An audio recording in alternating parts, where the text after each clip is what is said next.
이 시간 하나님의 말씀은 마태복음 13장 51절과 52절입니다.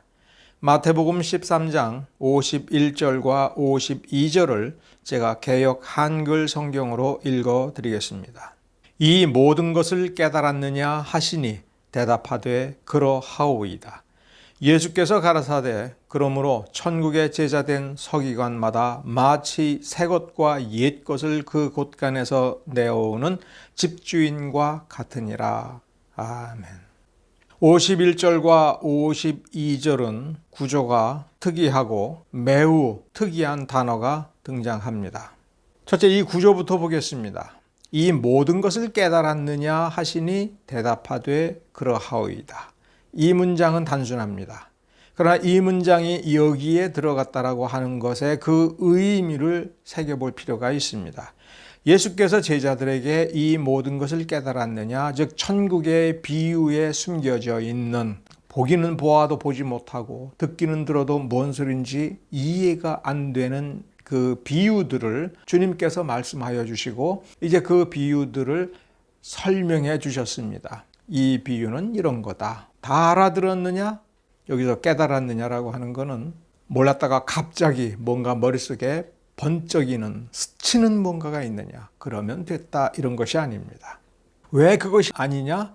52절에 있는 서기관이라는 뜻 때문에 그랬습니다. 그러니까 서기관이라고 하는 것은 모세 오경에는 등장하지 않았으나 왕조 시대가 지나면서 사회가 복잡해지면서 제사장 직분에서 분리되어 나온 직분입니다. 제사장 직분이 체계적으로 성전에서 제사를 섬기고 직무를 수행하는데 그 중에 율법을 좀 더 깊이 연구해야 될 필요가 있기 때문에 분화가 되고 바벨론 포로 시대 이후에는 제사장의 수가 너무나도 줄어들으니까 레위 지파 중에서 탁월한 사람들이 등장해서 이 서기관이라고 하는 자격을 획득을 했을 겁니다. 그래서 서기관이라고 하는 것은 전문적으로 하나님의 말씀을 연구하는 직책인데 그 출발이 성경을 베껴 쓰는 것부터 아마 시작을 했을 겁니다. 그러니까 처음에는 조수로 하다가 옮겨 쓰는 전문적인 역할을 하다가 그 다음에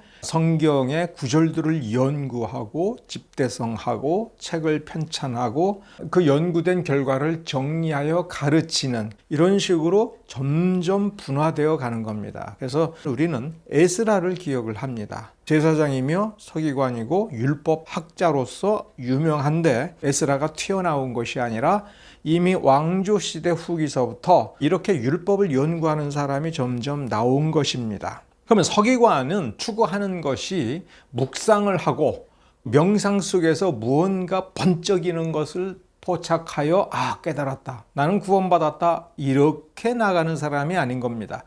한 글자 한 글자 쓰면서 이 글자의 저 너머에 이 말씀을 주신 하나님이 무슨 의도로 우리 보고 어떻게 하라고 이 말씀을 주셨으며 이 말씀을 지금 우리의 삶의 컨텍스트에서 적용하고 이 말씀을 이루기 위하여 우리가 무엇을 해야 되느냐라고 하는 것을 연구하는 겁니다.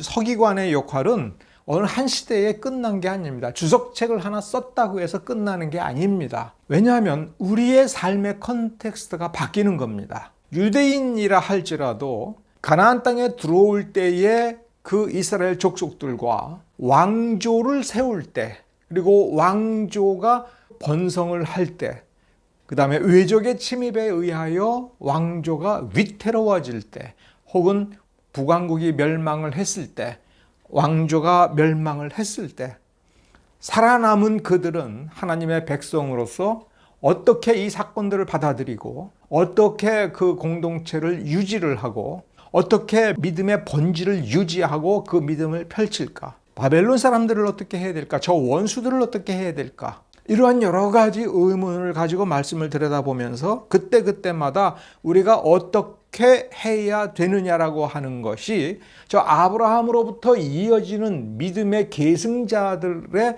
그 본질에 부합할 수 있는가? 성경에서 원하는 그 사람과 공동체와 사회와 나라와 세상을 어떻게 이룰 것인가에 대해서 깊이 고민하면서 전체를 이루어서 이 백성들에게 가르치고 후대에게 넘겨주는 그러한 역할은 구약 성경 시대에 이미 상당히 체계화된 것입니다.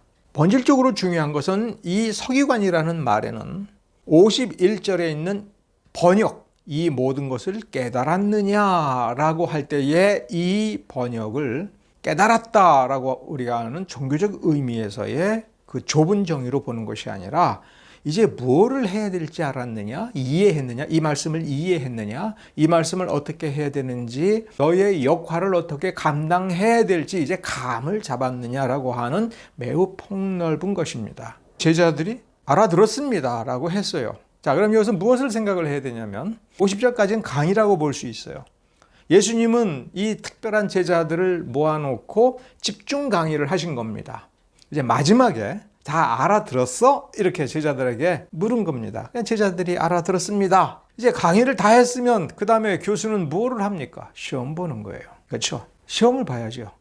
정말 알아들었는지.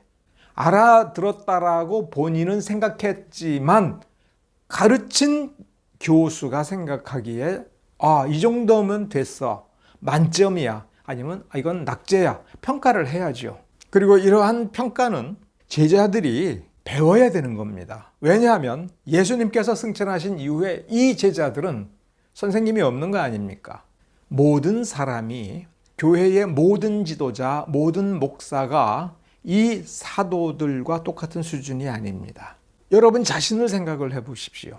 여러분이 서 있는 위치가 가장일 수도 있고 목사일 수도 있고 집사일 수도 있고 평범한 사람으로서 살지만 어떤 때에는 성경에 대해서 말을 해주는 교사 역할을 해야 되고 또 누군가에게는 마치 복음 전도자와 같은 역할을 해야 되며 어떤 경우에는 마치 사도의 자리에 서서 사도처럼 해야 될 때가 있는 겁니다.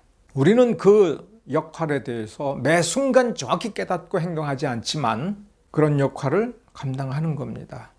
근데 내가 지금 무엇을 어떻게 해야 되는지, 무엇을 잘 알고 있는지를 우리는 스스로 점검을 해야 됩니다. 내가 지금 알고 있는 이것이 옛 지식으로서 여기에 적용하면 더 이상 안 되는 새로운 시대가 되어 있는가? 그러면 그 본질, 영원히 변함이 없는 그 진리를 여기에서 어떻게 해야 이 진리가 요구하는 것을 성취할 수 있는가? 이거를 물어야 될 때가 있고요. 내가 과거의 진리라고 알고 있었던 그것이 진리는 맞는데 내가 여전히 좀 좁게 보고 있는 것은 아닌가? 내가 깨달았을 때 내 머리에 스쳐지는 매우 작은 진리의 조각들이 이게 전부다라고 착각을 할 수 있는 거예요. 하나님의 말씀은 심오한 깊이를 가지고 있는 겁니다. 우리가 유한한 인간인 겁니다. 아무리 잘 깨달았더라도 나라고 하는 이 그릇은 너무 작은 그릇이며 때로는 너무 불량한 그릇인 겁니다. 부패하고 깨져 있는 겁니다. 깨진 사기 조각일 수 있습니다. 성령께서 우리를 도와주셔서 고쳐주신다고 해서 무한하신 하나님, 무한한 말씀 전체를 완벽하게 순식간에 다 담아서 이제 더 이상 나는 배울 필요가 없다. 나는 하나님의 말씀을 다 알고 있다. 이렇게 말할 수 있는 인간은 없다는 겁니다. 그런데 그렇게 말한다면 그거야말로 이단들이 하는 아주 불량스러운 오만이고 교만인 겁니다. 하나님은 무한하시고 말씀이신 예수님도 무한하신 분입니다. 여기 글자 몇 개 있는 것처럼 보이지만 이게 다인 것처럼 보이지만 이것을 통해서 우리에게 보여주고자 하는 진리는 무한하고 광대하다라고 하는 것을 기억하셔야 됩니다. 그렇기 때문에 세상에 있는 모든 오류도 알고 보면 진리다. 이따위 불교식으로 생각해서도 안 되는 겁니다. 진리는 단순하고 명쾌하지만 엄청난 겁니다. 그 진리를 파악하는 우리의 안목이 우리의 그릇에 따라서 조금밖에 안 담겨서 알고 있는 것이 너무나도 부분적인 것이라고 할 수 있는 것이 있습니다. 냉정하게 하나님의 말씀으로 들어가서 내가 지금까지 알던 것보다도 좀 더 넓게 살펴보아야 됩니다. 그러한 마음의 자세가 필요하다는 겁니다. 50절까지 천국은 마치 이런 거다 이런 식으로 말씀하셨지 않습니까? 근데 여기는 천국의 제자된 서기관, 예수님께서 서기관이라는 직분이 매우 중요하다고 인정하신 겁니다. 서기관의 다른 말이 바리새인이라고 하는 말일 수 있고 율법사라는 말도 있을 수 있습니다. 다 비슷한 말이고 서기관이라고 하는 직분에서부터 갈라져 나오고 연관이 깊은 겁니다. 서기관과 바리새인은 바리새인이라고 하는 범위는 더 넓고 그 중에 서기관이 되는 사람들이 제법 있었던 것이고 그래서 서기관들의 출신 중에 많은 사람들이 바리새 출신입니다. 율법을 강의하고 가르치는 사람들이 또 이 서기관에서 나오는 겁니다.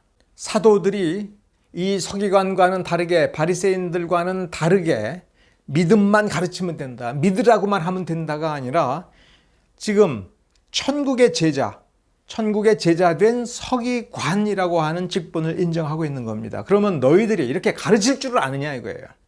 서기관들처럼 가르치는데 세상의 유대인의 서기관이 아닌 천국의 서기관처럼 되어야 된다. 그러면 여기에서 천국의 제자된 서기관이라고 하는 말을 원문을 잘 살펴보면 이런 뜻입니다. 천국에 대하여 가르침을 받은 서기관이라는 말이에요. 그러면 저 유대인들, 예수님을 반대하는 저 서기관들, 바리새인들, 율법사들이 왜 예수님을 반대하냐면 저들은 천국을 모른다 이거예요. 천국의 신비를 모르는 거예요. 그러면 이 제자들은 무슨 역할을 해야 되냐면 천국이 무엇인지를 배워서 충분히 파악한 그것을 다른 사람들에게 가르치는 역할을 하는 서기관이 된다는 거예요. 그러니까 제자들은 뭐가 돼야 돼요? 율법 전문가가 돼야 돼요. 그런데 율법 전문가가 되는데 자기 주관으로 가르치는 것이 아니라 배운 대로 가르치는 거예요. 예수님으로부터 그리고 때로는 성령의 인도하심을 받아서 성경 본문을 연구하여 그 작구를 깊이 파악하여 사람들에게 가르치는 서기관처럼 되어야 된다. 믿음의 역사를 일으키지만 성경 말씀을 가르쳐야 이 성경에서 온전히 믿음이 나온다는 거예요. 이 세상에 참된 믿음이 없으면 누구 잘못이라는 거예요? 목사 잘못인 거예요. 왜? 참된 믿음은 믿으라 이렇게 권면도 해야 되지만 천국에 대해서 정확히 배워서 파악하여 알고 하나님의 말씀을 잘 가르쳐서 이 말씀에서 참된 믿음이 나올 수 있도록 해야 된다는 거예요. 믿기로 결단하는 것이 끝이 아니라 이 말씀을 믿고 이 말씀을 배워봐요. 이 말씀은 이런 말씀입니다 할 때 그 말씀을 통하여 그에게 구원 얻는 믿음이 들어가고 내가 어떻게 살아야 이 믿음이 온전해지며 온전한 축복에 우리가 도달할 수 있는지를 가르치는 거예요. 이게 교회의 역할인 겁니다. 예수님께서 이제 베드로에게 참된 믿음으로 이끌어가는 과정을 보여주시고 그 믿음이 도달했을 때에 참된 믿음의 고백을 하게 됩니다. 주는 그리스도시요 살아계신 하나님의 아들이니이다 라고 할 때 예수님께서는 맞다 이 믿음이다 하면서 이제 내가 이 믿음 위에 내 교회를 세울 것이다. 나의 에클레시아를 세울 것이다. 이렇게 나가지 않습니까? 이게 마태복음의 과정인 겁니다. 그렇게 베드로를 가르치고 제자들을 가르치시어서 참된 믿음에 도달하게 할 때에 이 말씀에 의존하고 그 속에서 역사하시는 하나님에 의하여 그 믿음을 고백하게 하는 것. 이게 사도들의 역할이며 목사의 역할이며 교회 교사의 역할인 것입니다. 이 정도 수준으로 알았느냐 이거예요. 그럼 이 정도 수준으로 알았다고 하는 것이 그 뒤에 마치 새 것과 옛 것을 그 곳간에서 내오는 주인과 같으니라. 새 것과 옛 것이라는 게 뭡니까? 지식이잖아요. 서기관이니까. 누군가가 와서 내가 어떻게 해야 될지 모르겠습니다. 내 머릿속이 혼란스럽습니다. 하나님은 정말 살아계시는 겁니까?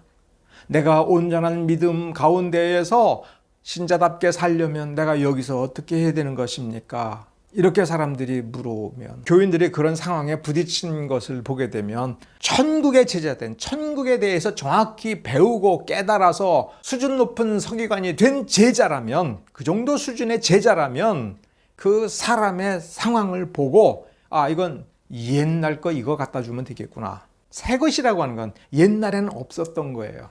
그래서 성경 바깥에 있는 진리가 아니라 신비로운 거 아닙니까? 하나님의 말씀은 깊이가 있는 거 아닙니까? 이 사람이 채 깨닫지 못한 지금까지 배운 지식보다 더 깊은 지식, 진리의 깊은 것을 드러내고 성숙한 사람이 마땅히 드러내야 될 단계의 지식으로 그를 올바로 가르치는 거예요. 사람이라는 건 똑같고 예수 믿어야 된다는 건 똑같고 구원을 받아야 된다는 건 똑같습니다.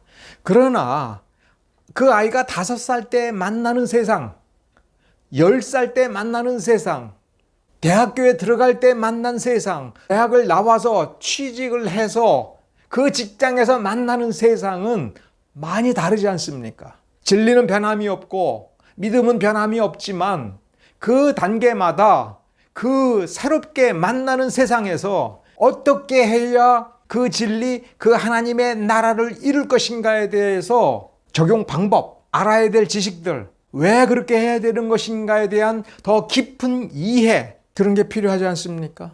이스라엘 백성들이 애굽 땅에서 노예 생활을 할 때에는 이스라엘에게 주신 약속을 믿는 것으로 충분했습니다. 그 믿음을 간직하는 건 대단히 어려운 일이었습니다. 그 믿음을 의지하여 하나님을 발견하고 하나님의 인도하심을 따라 광야로 나왔을 때 그들은 허덕이었습니다. 하나님은 그들을 업그레이드해 주었습니다.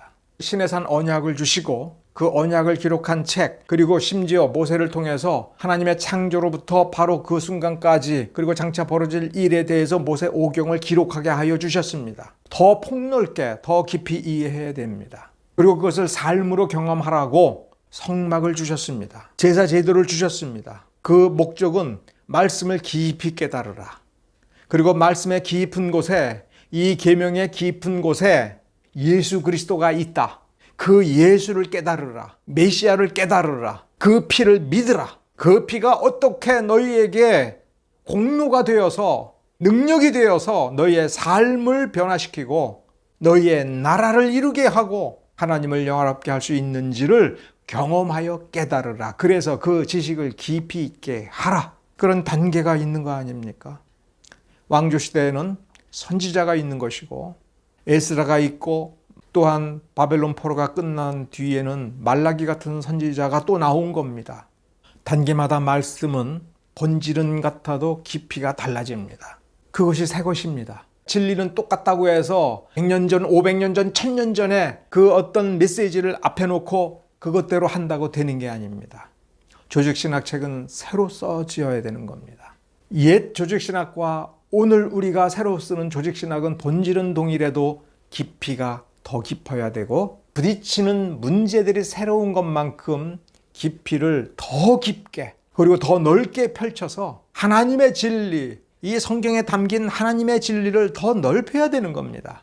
예수님께서 옛 진리, 구약 말씀에 있는 그 약속을 그대로 보여주었습니다. 그러면 그 가르침은 옛날 거잖아요. 옛날에 약속한 것을 지금 보여준 거예요. 성취해 준 겁니다. 그랬을 때 율법사들은, 바리새인들은 자기들이 옮겨 쓴 그 말씀을 들여다보지 않고 자기 스승들, 옛 선조들의, 조상들의 가르침을 쌓아놓고 그거를 꺼내 들고 와서 봐라, 여기에 이렇게 돼 있으니 왜 예수는 이렇게 안 하느냐?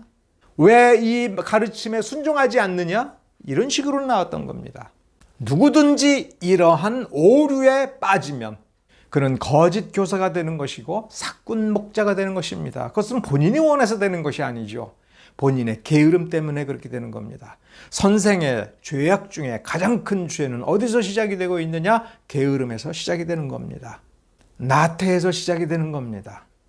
그래서 정해진 그 경로, 루틴에서 벗어나지 못하고 그 패턴에서 벗어나지 못하고 그저 옛 것만 잔뜩 쌓아놓아 있으니 자기에게 배우러 오고 도움을 청하러 온 사람들을 다 어디로 데려가요? 옛날로 데려가는 겁니다. 이 시대에 적응하는 그런 사람이 아니라 이 시대에 적응하지 못하는 과거의 옛날 사람으로 자꾸 촌구석으로 산골짜기로 끌고 들어가서 옛날처럼 살아라, 이렇게 말을 하는 겁니다. 시대가 이렇게 펼쳐졌으니 하나님의 말씀을 좀 더 깊이 보자. 그 문제를 가지고 지금까지 우리가 경험하지 못했던 어떤 문제가 있다면 그것을 가지고 하나님의 말씀 앞에 엎드려서 하나님의 말씀에서 정확히 일관되게 가르치는 그 진리의 연속성에서 이 문제를 어떻게 해보고 어떻게 해결해야 될 것인지 우리가 이렇게도 해보고 저렇게도 해보고 말씀의 인도하심을 따라서, 성령의 인도하심을 따라서 그렇게 해 나가야 되는 겁니다. 지금 예수님께서 천국의 제자된 서기관마다 이런 말씀을 했습니다. 그러니까 서기관이 업그레이드 된 게 예수님 시대에 걸맞은 서기관은 바로 이 천국의 제자된 서기관인 거예요. 그러면 누가 생각이 납니까? 바울이에요. 바울은 바리새인 중에 바리새인으로 율법의 전문가로 훈련을 받은 옛 서기관의 그 모델 아닙니까? 그런데 예수를 믿고 성령 받아서 천국의 제자된 서기관 된 사람 아닙니까? 하나님께서 이 바울을 얼마나 크게 쓰셨는지 바울은 우리의 모델입니다. 목사의 모델입니다. 자, 그럼 돌이켜서 또한 우리가 생각할 것이 있습니다. 성경을 볼 때에 옛 틀 중에 한계가 끝난 틀이 있습니다. 그리고 전혀 틀이 아닌데 우리가 틀로 삼아서 우리의 선입관으로 성경을 잘못 볼 때가 너무나도 많습니다. 그런 걸 깨트려 버려야 됩니다. 예를 들면 예수님 당대의 유대인이 누구냐라고 우리가 물어봐야 됩니다. 유대인이라면 마땅히 예수를 기다려야 되고 예수님을 믿어야 되는데 유대인들은 예수님을 반대했습니다. 이들은 누구길래 왜 그런가? 우리가 아는 유대인들을 지칭하는 원뿌리는 아브라함과 이삭과 야곱의 믿음을 계승하는 혈통입니다. 아브라함의 혈통이 유대인이 아니라 아브라함과 이삭과 야곱의 구원 얻는 믿음, 복받게 하는 그 믿음, 그래서 천국에 들어가는 그 믿음을 계승한 자들이 진짜 이스라엘 족속인 겁니다.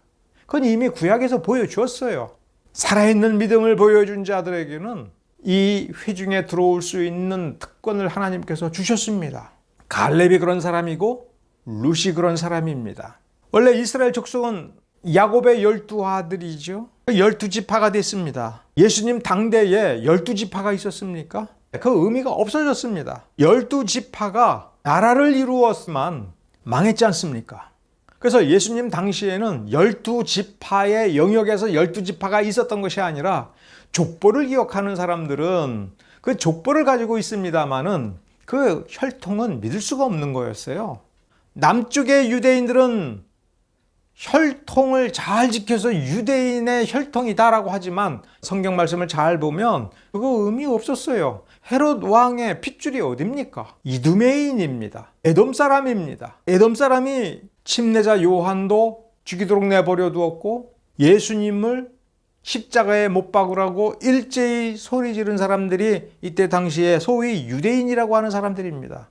겨우 예수님의 혈통만이 그 혈통을 유지하고 있었다가 약속대로 메시아가 오심으로써 이제 그 혈통은 사명을 다한 겁니다. 그 다음에 나라가 망했습니다. 자, 유대인처럼 믿으면 안 됩니다. 유대인처럼 믿어서 어떻게 됐습니까? 사울을 세웠다가 수많은 사람이 죽었습니다. 유대인처럼 믿었다가 북왕국이 멸망을 했습니다. 남왕국이 멸망을 했습니다.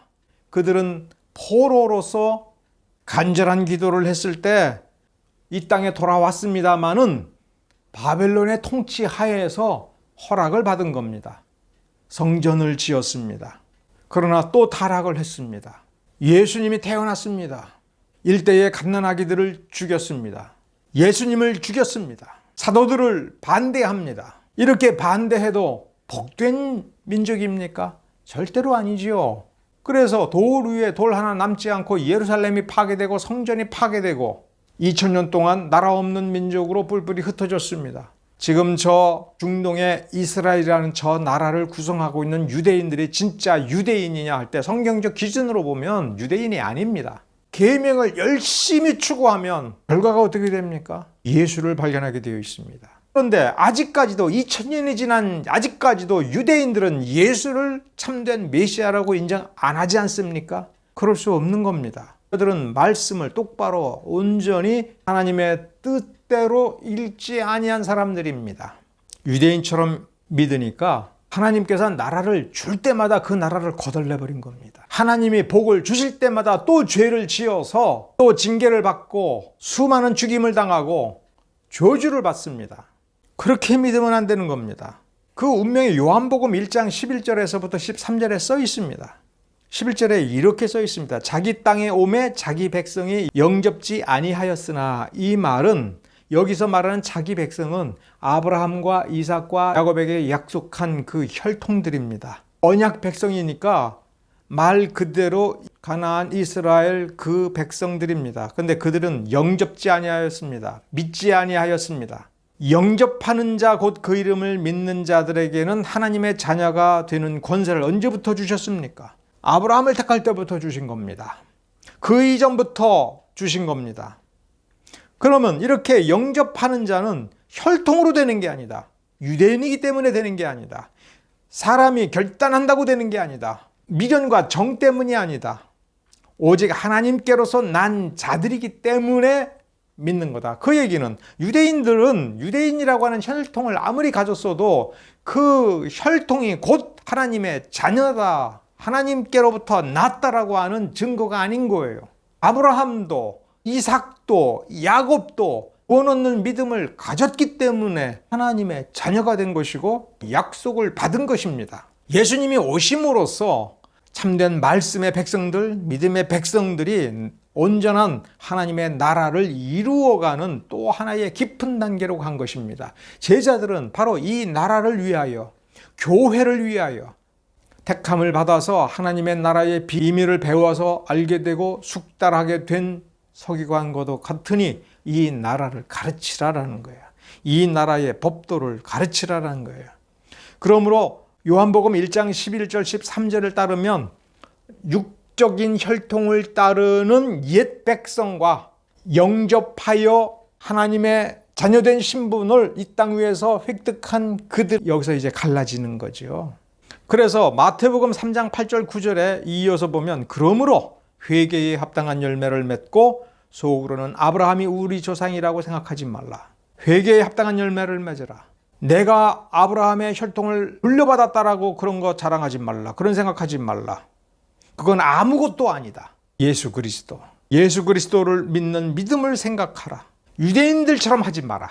하나님의 말씀을 대할 때 유대인은 모델이 아니다. 바리새인도 모델이 아니다. 지금 이 천국의 비밀을 온전히 깨달아 알고 똑바로 가르치는 그것이 모델이다. 새로운 모델이다. 이 새로운 모델은 뭐예요? 옛 것에 정통하고 새 것을 이미 준비하여 이 시대에 맞는 말씀을 내어 놓는 그거예요. 우리 머릿속을 들여다봐야 돼요. 우리 머릿속에 옛날 것만 가득하면 큰일 난다는 겁니다. 새롭고 신기한 것을 이것저것 잡다하게 집어넣으라는 뜻이 물론 또한 당연히 아닙니다. 이단 사설도 받아들여라. 이방 종교도 받아들여라. 이거 절대로 안 됩니다.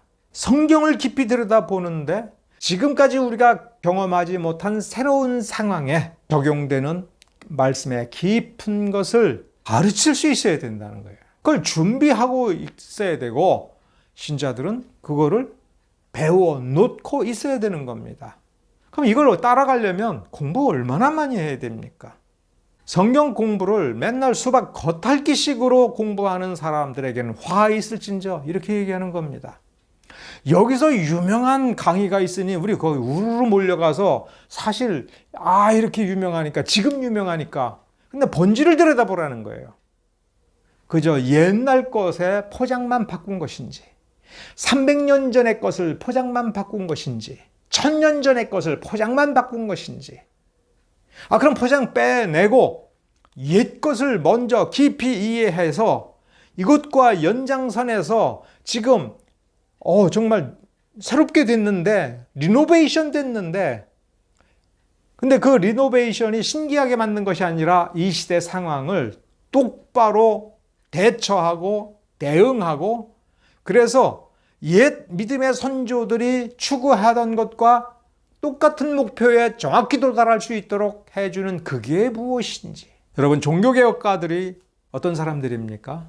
루터, 칼빈, 쥐빙글리 좀 더 거슬러 올라가면 얀 후스, 사보나로라 이런 사람들 어떤 사람들입니까? 그들이 주장한 바를 보면 중세 신학자들과는 매우 차별화된 깊이가 있고 그리고 중세 학자들이 보기엔 새로운 주장들이죠.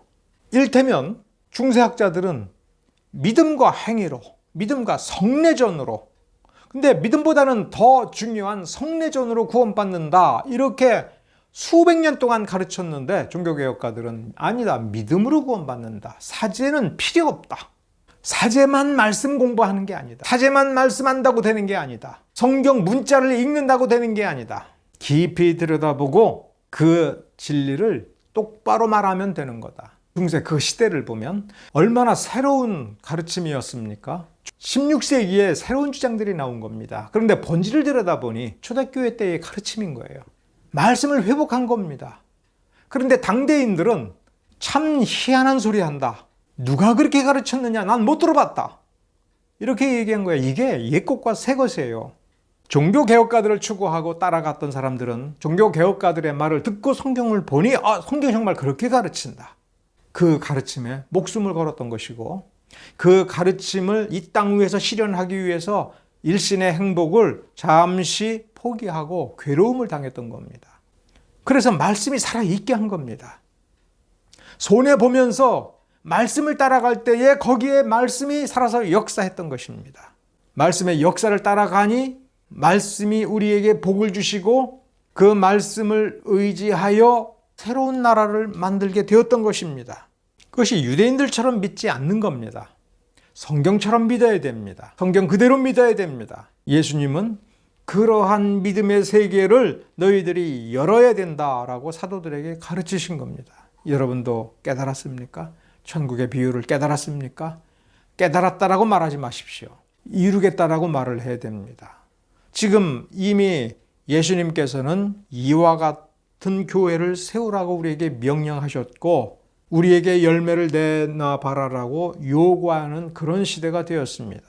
여러분이 믿음을 가지고 신앙생활을 해온 만큼 지금 어떤 열매를, 옛날 열매가 아니라 지금 새로운 열매를 내놓아봐라, 지금 맺고 있는 열매를 내놔봐라, 이렇게 요구하고 계시는 겁니다. 유대인들처럼 하면 망합니다. 왜 망했는지도 모르고 망한 사람들이 유대인들입니다. 비겁한 위선자들입니다. 믿는 척을 했을 뿐이고 하나님을 사랑하는 척만 했을 뿐이고 하나님의 말씀을 따르는 척만 했습니다. 내놔봐라 그러니까 옛날 조상 거 끄집어내놓고 우리 이거 있습니다, 왜 너희들은 이렇게 조상들의 말을 따르지 않느냐, 왜 옛 것을 꺼내오지 않느냐, 예수님께 항변하다가 예수님을 십자가에 못 박아 죽여버린 나쁜 사람들입니다. 나쁜 믿음입니다. 우리 그런 믿음 갖지 맙시다. 기도하겠습니다.